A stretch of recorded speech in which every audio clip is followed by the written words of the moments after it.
Yay Networks. 13 has been my lucky number for a while. Like, it's always a sign of good things to come for me. This is 13, a Taylor Swift fan podcast, breaking down every song, every Easter egg, every era, and every theory. Hosted by the biggest Swifties, Nick Adams, Anna Casillejos, Amy Nichols, and Lacey G. Welcome to 13, a Taylor Swift fan podcast. My name's Nick Adams. I'm Anna. Amy. And I'm Lacey. And today we are breaking down Taylor's song, The Man.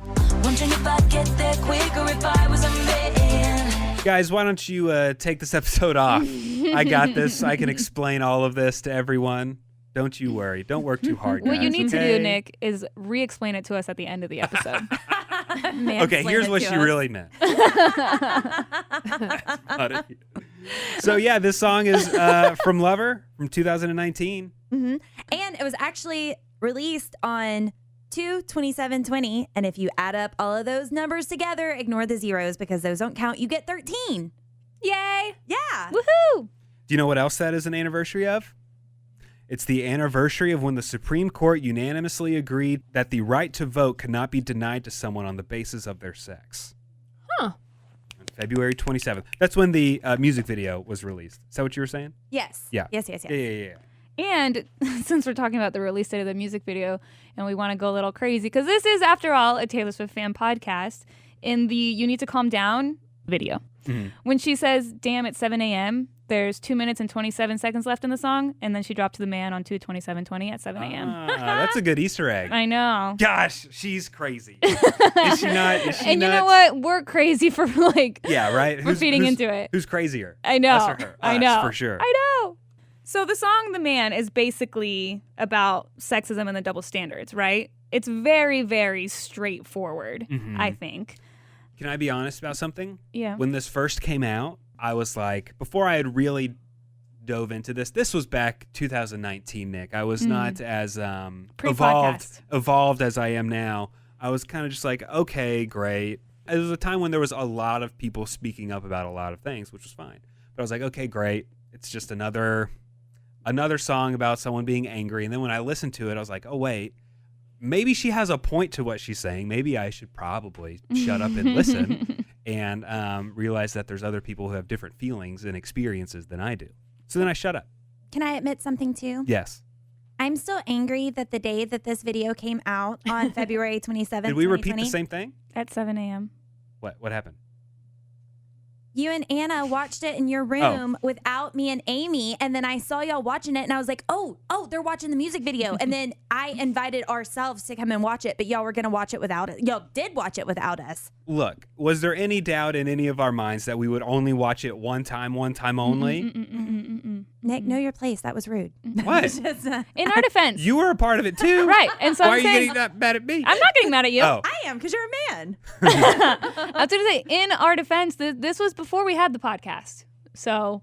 Well, but we were friends before we had the podcast. Were we? This wasn't.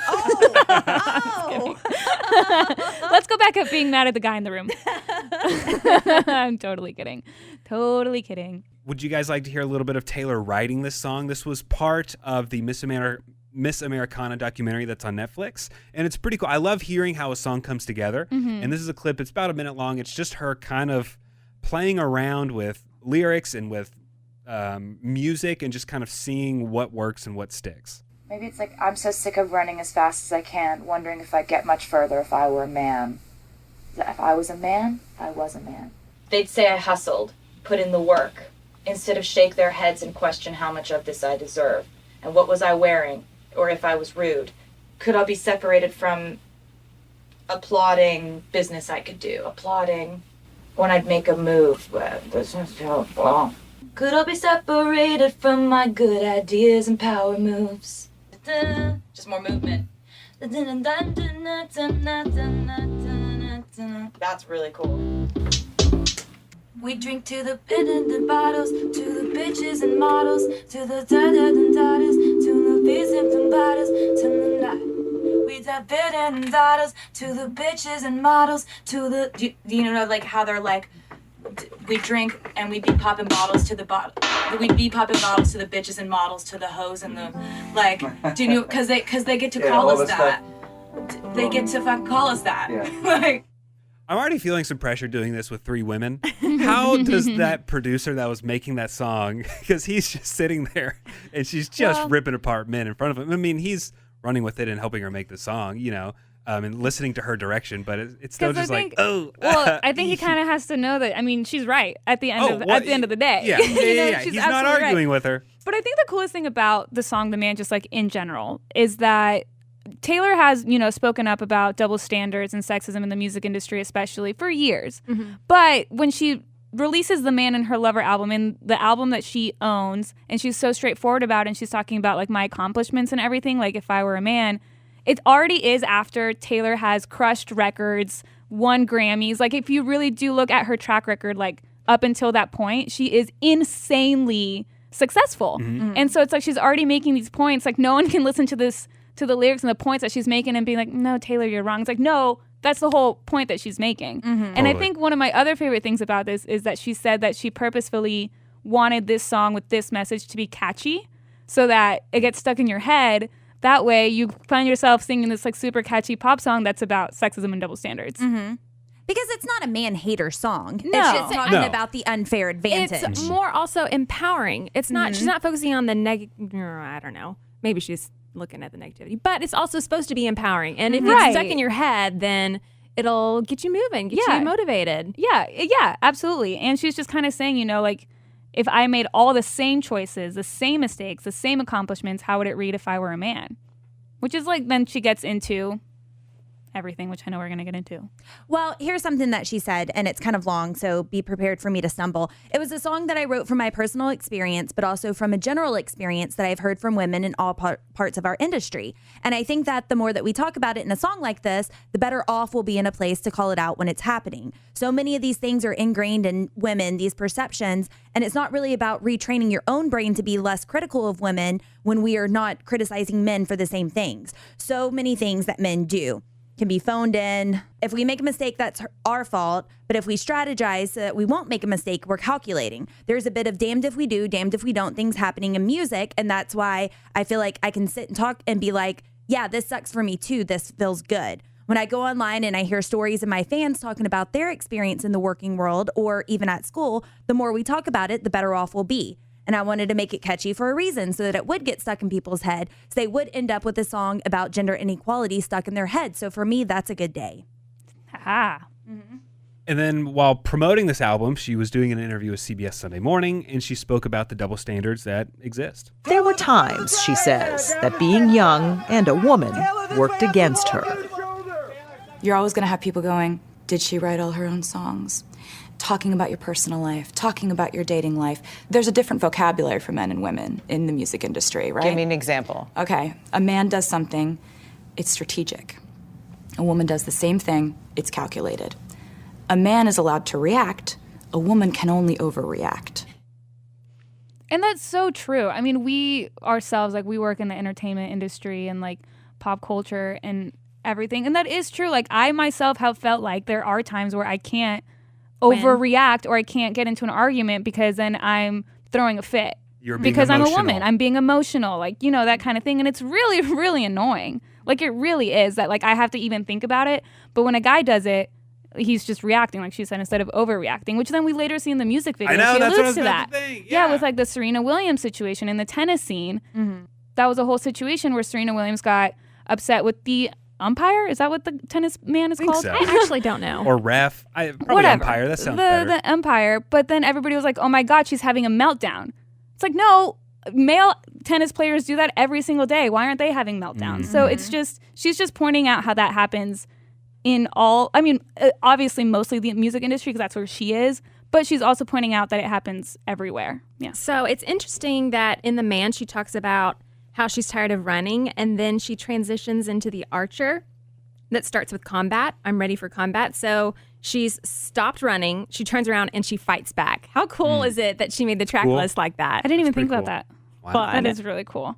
And then she also performed this at the American Music Awards in 2019 when she won Artist of the Decade. And remember, she performed it while she was wearing this like prison-like white jumpsuit with all of her album titles on it, alluding to her feud, with Scooter and Scott, who I wish I didn't have to say those names. But yeah, about like being a prisoner and not owning her albums. fast as I can. Wondering if I'd get there quicker if I was a man. That's my favorite thing about live music. Whenever they change it up and drag it out just for the excitement and just to change it up just a little bit. I love that. Whenever it's like, okay, we're going to build some excitement here. So I'm going to be quiet. I love it. I'm curious if she sold this shirt for merch because it looks so cool. And I don't know if she did it. Probably not. I bet it's in a museum somewhere. I think that it would have done so well. I would buy that so fast. Yeah. It's probably available in our merch store. Yeah. B13 podcast. Yeah, that is true. So I kind of looked at, because I know we were going to break down this song, obviously, and I figured this would be a long episode, but I looked at the lyrics line by line. Ooh. I don't know if we want to do that. I don't know. Hey, we're here to break down the minutia. Okay. And then we can get into the music video. Sure. Okay. Okay, so, I mean, she's really straightforward in her lyrics when she starts off by saying, they'd say I play the field before I found somebody to commit to, and that would be okay. I mean, Taylor has famously been referred to as someone who dates a lot, and she has too many exes. I mean, she refers to that in Shake It Off and Blank Space as well. And in her Vogue interview in 2016, she said that she was, quote, a lightning rod for slut-shaming, which she was, unfortunately. I mean, you look at all the other guys in the industry, and Leonardo DiCaprio is the man for always dating younger women, but he's a playboy. Right. He can do it. It's fine. And she name checks him in the song. Exactly. I'd be just like Leo in Saint-Tropez. Boy, when I first heard that one, I was like, ooh, that's a call out. Yeah. I mean, she's not necessarily, like we've said, she's not like hating on Leo for doing that. She's Making hating a on the point. attention that she gets versus what he gets. But that's the perfect example. Yeah. Oh, 100%. Because he's He has always a on celebrated yachts. look, are you? Yeah, absolutely. And, I mean, in the whole song in general, like, if I were a man, I'd be the man. Like, the man. Like, oh, you're like the man. You're so cool. Like, whatever. But I also really like how she says, I'd be a fearless leader. I'd be the alpha type. Because she uses her own album title, Fearless, to describe how she would be described if she were a man. That's Love a power that. move. And I say that every single episode that she makes power moves. But she does. I wonder if she gave Leo a heads up about, hey, I'm mentioning you. Just, so no hard feelings. Maybe. Or like her agent or publicist or someone. Well, yeah, not personally. She texts Leo. I mean, maybe she might. Maybe if they're like not on bad terms. Yeah. Like I've never heard of a feud between them or me anything. neither. So maybe your people just give his people a heads up. Yeah. And just like, hey, we're not calling you out specifically. We're calling out the standard, the double standards. Yeah. And then she goes on to say, when everyone believes you, what's that like? Which could refer to the Me Too movement and just the general assumption about not believing women in terms of sexual assault. And then, if you remember, Taylor won a lawsuit in August of 2017 for being groped by a man at a meet and greet in 2013 for that significant $1, which that went on for a while, right? Like the whole trial and everything. It did. And then seeing all that come up in the Miss Americana documentary was just heartbreaking to hear her side and to know that she says that I'm a celebrity and I have all this pull, yet I'm still treated like the victim and I have to go and explain myself. And what about the people who don't have all the backing that I have? Then who's believing you? You're having to go to court and then you might just give up because you can't afford to go, or you're tired of saying the same thing and maybe it doesn't matter anymore. Right. And then I think in general, I mean, it's no doubt that Taylor is just one of the most criticized musicians of our generation. Like we've said it in other episodes that, or we said in this episode, it's like damned if I do, damned if I don't kind of situation. But she's absolutely right, because if you were to look at her accomplishments, her awards and everything, and it was like, if that was like Drake's rap sheet, he'd be the GOAT. Totally. But when it's Taylor, like, why is it so hard for people to just understand that she is the music industry? Yeah, absolutely. Yeah. I mean, there's very few people that pull the numbers that she does when it just comes to sales, to streaming, to concert tickets sold. I mean, it's very few acts that can still do it. And it's interesting now that, like, because when we were talking about Cruel Summer and Lacey, you were saying like in 2016, it was kind of like trendy to like hate Taylor Swift. And then she kind of left the spotlight, and then she gave us like Lover, Folklore, Evermore. And now that she's not like active on social media, or she's like seen by the paparazzi a lot, like I've seen on TikTok, people just randomly make videos and they're like, why did I not respect Taylor Swift before? Like it really took her like going away and then kind of using her music to make a point for people to be like, no, wait a second. She is actually incredible. Yeah, and I saw something, again, it was on TikTok, and I may have sent it to you guys, but I think, to date, she has like 10 albums out, 9 albums in the Fearless re-recording, 10 albums, and of those 10, it's like 7 of them were still in the top 200 albums being sold, which is the chart that the music industry goes by, the top 200. Like 7 of her albums are still in circulation, are still popular. Like, that's insane. I wonder if any other artist would ever re-record their entire discography. It's pretty ballsy what she's doing, and that's really great. It's pretty genius. It's genius. What It's great. she's doing. And, I don't know if anyone could do that if they have the rights to their own music, like we've talked about on Fearless. Like, it's very rare. Taylor is a co-writer on every single one of her songs, whereas if you have other pop stars, there's 15 people that write a song. And on like this one, The Man, she's the only person that wrote it. And to put in the effort to do it too. That's what I really respect. Instead of just coming out with the greatest hits, instead of that's a really good idea, but I don't want to follow through with it. Like, that's a lot of work. She's putting her money where her mouth is. Yeah. Yeah. She Love it. proves it. Sticks it to the man. Unless it's her, because she's the man. Another lyric that I think really stands out to me is what I was wearing, if I was rude, could all be separated from my good ideas and power moves. Because women are constantly getting blamed for sexual assault based on what they were wearing, which is just the most annoying thing ever. They're seen as rude if they speak up or get opinionated. And Taylor has always made power moves that just go unnoticed.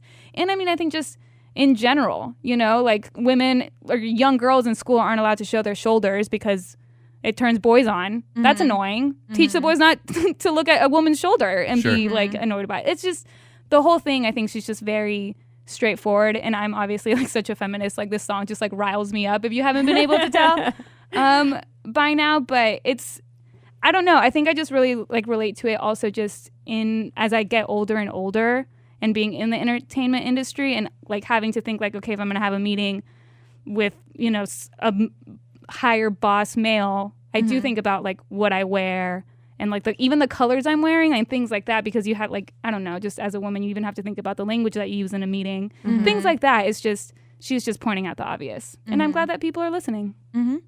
Me too. So there's my soapbox. Music video? Yeah.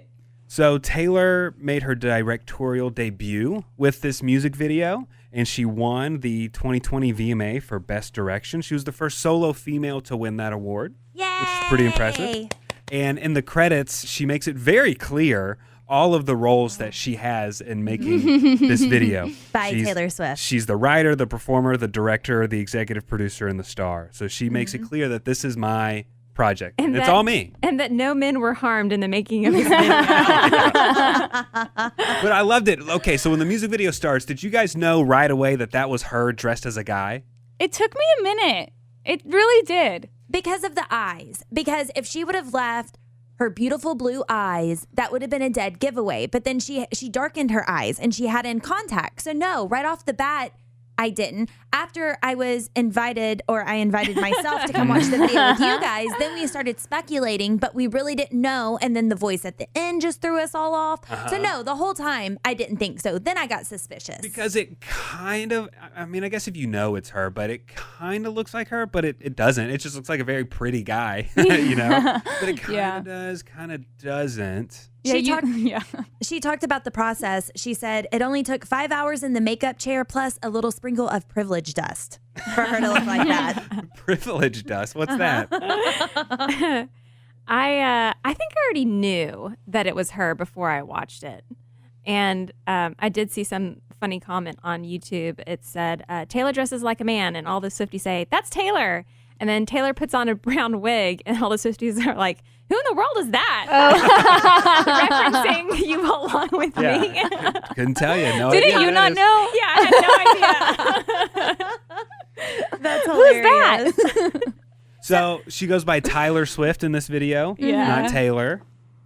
And at the very start of the music video, she kind of gives a nod to The Wolf of Wall Street, because there's a lot of similarities between this video and The Wolf of Wall Street, which was starring Leonardo DiCaprio, and starts off in this beautiful apartment. She's overlooking the apartment and just taking it all in because she has everything. Right. What I really liked that I didn't know until someone pointed this out is that in the music video for The Man, it shows a bunch of men getting into a fight. inside the office. And it's an office that looks similar to her Bad Blood music video, which is where all women are fighting in that one. But now in The Man, all the men are fighting. I didn't notice that. I also didn't notice that in the scene where, and okay, we're referring to Taylor in the music video. Do we say she or he? I don't know, because it's like the man, he, the man. Anyway, Taylor. Taylor. So in the scene where Taylor's on the subway manspreading, I didn't notice that the girl next to him is next to Taylor is wearing blue headphones and a Miss Americana hoodie, which could be like a clue to the documentary. Because at the point that we got this music video, we didn't know about the documentary, right? Right. I don't think we did. And the manspreading was just hilarious. Yeah. It was everything in the music video, even though she had very valid points. It was something just relatable that it's like, okay, yeah. Even in the scene where she's the father of the year for taking biggest the kid, pet peeve. Yeah, for taking the kid out to the park. If you notice, the little girl, she has her legs crossed because she's a proper little Lady. girl. And he's sitting out there all man spread out at the park on his phone the whole time while people are like, oh, you're such a great dad. Look at you for being a dad. You're so wonderful. Such a loving father. Father of the year. Back to the office, where at the beginning of the music video, where she's kind of alluding to Leonardo DiCaprio and stuff. Whenever Taylor is walking around the office, she's like high-fiving and fist-bumping people. And a wink, I winking, think. but she's only high-fiving and fist-bumping and acknowledging the men. Oh. She's ignoring the women. So it's kind of what it's Right. like in work culture. Yes. How the women are kind of just like, I didn't even unseen. They're pick not. up on They're that. not paid attention to. Wait, is that the hallway scene with the high fives? No, that's later. This is Okay. like towards the beginning when they're in the office. Yeah. Oh, the He's Wolf of like- Wall Street. Yeah, the Wolf of Wall Street Okay, moment. okay, He's okay. like high-fiving and fist-bumping people because he did, something, riled everyone up. Yeah. And high-fiving just the dudes. Okay. I also didn't notice, there was two like Easter eggs that I didn't notice until I was researching this from the subway scene. So first, the newspaper headline that says, "What man won the year in celebrity dating?" which is kind of funny because that's like an ode to like her history. Yeah, and then and back to like what we had already talked about earlier about how they talk about her dating history and other people. I remember hearing some interview with her saying like they don't, and she name drops Ed Sheeran. She's like, they don't ask Ed Sheeran who he's dating. They don't ask Bruno Mars who he's dating. Right, about their breakup songs. Yeah, and relationship and she's like, songs. I do it, and people have to, call me out on it. Exactly. And then also on the subway, there's an ad for Boss Scotch. Did you guys notice that? Yeah. And it says capitalize on the feelings, which is a reference to Scott and Scooter, because in like a previous interview, she had said, there are these two very rich, very powerful men using $300 million of other people's money to purchase like the most feminine body of work. And then they're standing in a wood panel bar doing a tacky photo shoot, raising a glass of scotch to themselves because they pulled one over on me and got it done so sneakily that I didn't even see it coming and I couldn't say anything about it. So the scotch ad is like a nod to them. Very subtle. And then when she does say something about it, she's the bad guy. She's the bad guy. She's overreacting. Right. Or she She's didn't. upset. She's throwing a tantrum. Yeah. That's what Scooter's wife said. Yeah, so get let's over not it. forget. Yeah, exactly. There's also graffiti on the wall that says greedy. Yes. And so is that Scooter? Most likely. Scooter and Scott, probably. Yeah. Does this also have the no scooter sign? It does. In the There's a no music video? scooter. Okay. Yeah. Yeah, that's on the graffiti wall. Yes. Where there's the no scooter sign. At the 13th Street station. Love That it. was, that was the exit. And it also has the sign that says, if found, please return to Taylor Swift. And the graffiti's all the album titles. And the word karma. And the word Karma. karma. So what does that mean, everybody? There's a lost album that I believe in. There is. That's the album that was after 1989, before Reputation. And, she was writing Karma, and then life happened with Kim and Kanye. She had that Cruel Summer, and then she scrapped everything and wrote Reputation, released that. It's my favorite theory. Or is she just referencing herself? All I think about is karma. Is she just, is it the album Karma, or is she just referencing her? Or it could be just like, and that lyric, all I think about is karma, is some people saying, well, she's talking about the album there too. Because it's the album Karma and just karma in general for people who have done her wrong. It could be in general because I think at this point, I think she knew that she was going to re-record her albums, right? So maybe she was kind of thinking about karma, like, I'm about to re-record my entire discography and you're going to realize you made a huge mistake.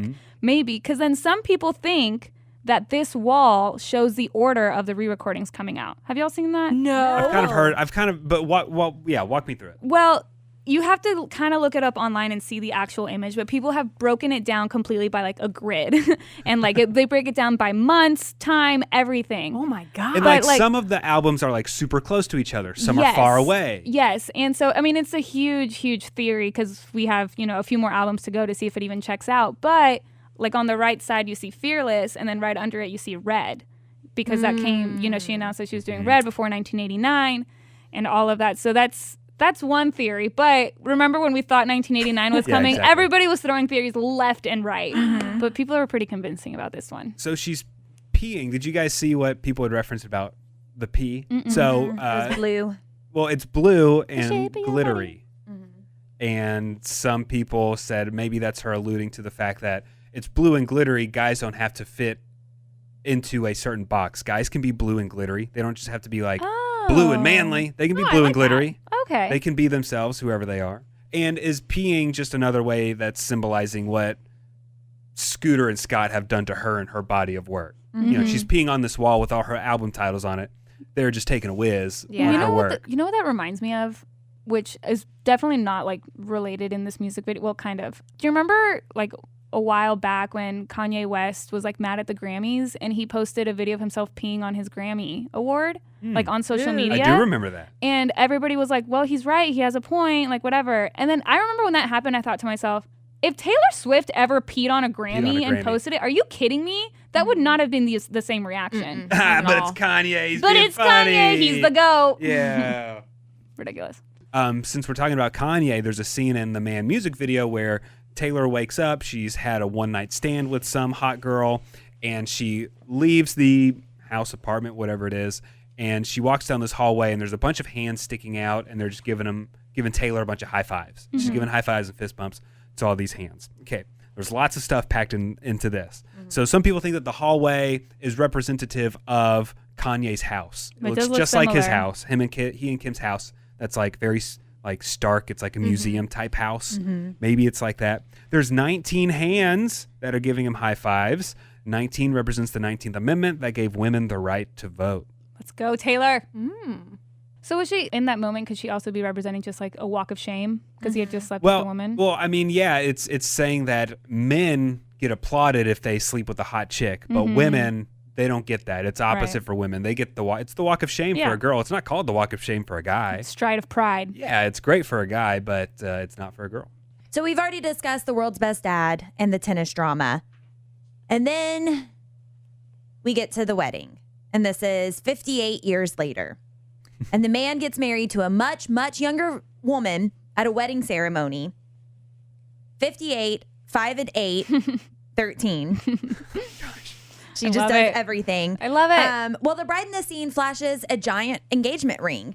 And some people speculated, was that Taylor Swift's own hand? And was she confirming that she had gotten engaged? Maybe not her ring. Oh, okay. But you've seen on social media, like someone doesn't have their nails done whenever they go to announce their engagement. So we've seen the ridiculous photo of a friend modeling the ring because they still want to be able to take a picture and they have a manicure. Yeah. So could that have been Taylor? Because we know that we saw a ring on her in Miss Americana, but she's never confirmed it. And that would be a Taylor move to throw it in there, but not ever say anything. And then you're just holding up your hand in this one scene. I mean, she's not saying that's her, just confirming an engagement. It's just a rumor. Did you see a comparison of her hand that we know it was her hand versus... did not study hands for this episode. I apologize. Lacey. I will do more thorough research next time. Alrighty. But I thought that was that is interesting. Funny, but she is pointing out the fact that it's okay for a man to marry someone much younger, and that's totally fine. But then if a woman does it, you would be judged for, why are you with somebody 40 years older than you? That should be a cougar. Also, something that I would like to point out that I found online was that Lauren Gray is in the music video. She's a really popular TikTok star, and she's the ball girl in the tennis scene, and her fans are called angels. And then there's a scene of her just rolling her eyes. So then you could say that angels roll their eyes. Wow. That's awesome. I know. She just thinks of absolutely everything. I know. So great. So finally, here's the big reveal. who is this man-spreading man who's in this music video? And at the very end, the man walks up and has a conversation with Taylor, who's in the director's chair. Hey, just checking. Was that last take more what you had in mind? Pretty good. Could you try to be sexier? Maybe more likable this time? Okay. Okay, no problem. By the way, excellent work over there, Lauren. That was astonishing. Thanks. Which I just think that is so funny for Taylor to do that. It's not funny because that's what she's heard her whole entire life. But the fact that she can take other people's words and use them to make a statement, you need to be more likable, be a little bit more sexy. That's what she's been told her entire career. Why does your face look like that? Like, just do something different. So for her to take those words, I just think that's a boss move. Just like at the end of Look at What You Made Me Do, whenever she took every criticism that's ever been said about her, about your shock face and everything, to be able to use that against people, I just think is so genius. That I hear what you're saying and I know what you're saying and I know about the double standard. But then it finally is revealed in the very end that that was The Rock's voice and it was Taylor Swift the whole time. I loved how at the end when, she's telling director Taylor is telling male version Taylor to be sexier and more likable, and then she compliments the woman in the background. So it's flipped. Yeah. How on another set you're telling the guy what a great job they did, and the lady to be more likable and sexier. She's just so powerful in general. There's another flip. So she did Shake It Off, 5-6 years ago, which is her not caring about what people think. And with the man, it's kind of the reverse, where she couldn't do anything about it before, but now that she's free of Big Machine Records, now she can do something about it. So she's now the man. And look at this. I don't know. I just think it's kind of cool. I agree. I do love that she is using her voice for such good. Like she's really, she's fighting for equality and being taken more seriously, and she's still taking hits from people that still don't take her seriously, still think it's she's lame and dumb and all she sings about are her exes and stuff. And there's other people in the industry that aren't doing that, and she's kind of at the front of this battle line, kind of taking all the hits, hoping it can bring about a big change for the younger artists who are coming up. Absolutely.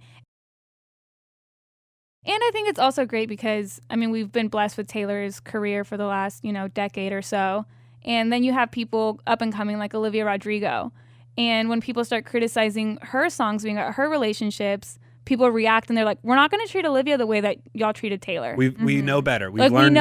Exactly. We know better. And I think thanks to Taylor, being who she is and speaking up about it, like you just said, Nick, I think it really is. It's obviously already showing. Yeah, absolutely. I have a younger sister, Heaven, who's 12. And whenever this music video came out, I sat her down and watched the music video and then... Without us? You got me there, Nick. Okay. But I was happy that this was able to open up a conversation with my sister that I don't know that I would ordinarily have, because this isn't coming up in our conversations on a daily basis. But then this gives us a reason to talk about it and to point these things out to her. So I do appreciate Taylor for making this a nice conversation that you can have with others and bringing awareness to it. And it's also cool, like you said at the beginning, Nick, like that you were very honest, that at first you were like, oh, I don't, whatever. But now you kind of realize. My male fragility was acting up there. And it was checked. It was checked. Yeah, it was. And it is really neat that now, like I have a daughter, and that's probably what made me appreciate this song more. I have a daughter, she's 2.5. And so now she can tell me what she wants to watch on Disney Plus. Cute. And it's not the Taylor Swift folklore all section, but she really wants to watch a movie called Brave. And have any of y'all seen Brave before? It's so good. It's so good. The subject matter just may not have been that great for its time, but it kind of speaks. This song could be in that movie. Yeah. And it's about a princess who her family is trying to have her get married to some prince, and she doesn't want to get married. She doesn't want to do what they're telling her to do. She wants to have a sword, and she likes to shoot bows and arrows, and she likes that. She doesn't want to get married. And so I went on vacation with a bunch of my family, little boy cousins and stuff, and they're like, why isn't she getting married? And she's like, she doesn't want to. That's why she doesn't want to. That's all that really, simple. Why that's does all there that have to needs be to a be reason? said. Yeah, Right. that's it. It is that simple. So, Nick, what is the song about? Just kidding. I'm kidding. I'm totally kidding. You guys did great explaining that. Let me go back and show you what you said wrong. Lacey, I'll edit this one. I know that we already mentioned the credits on the end and how powerful of a move that was for Taylor to say, this is by me, this was written by me, but also that moment for the first time whenever you see Owned by Taylor Swift. Yes. That was a very powerful moment and a very proud moment to be able to see that. It's definitely a big mic drop move. It's like, oh yeah, here it is. And she's letting everyone know that my name is all over this and it is my baby and give me the credit because I deserve it. Yeah. Can I share one moment about this that I felt backstabbed? Yeah.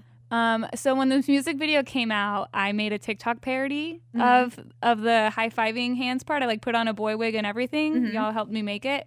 And I posted it on Twitter. And since I used the man, I got flagged for copyright and I got banned from Twitter for 3 days. So sorry for supporting you, Taylor.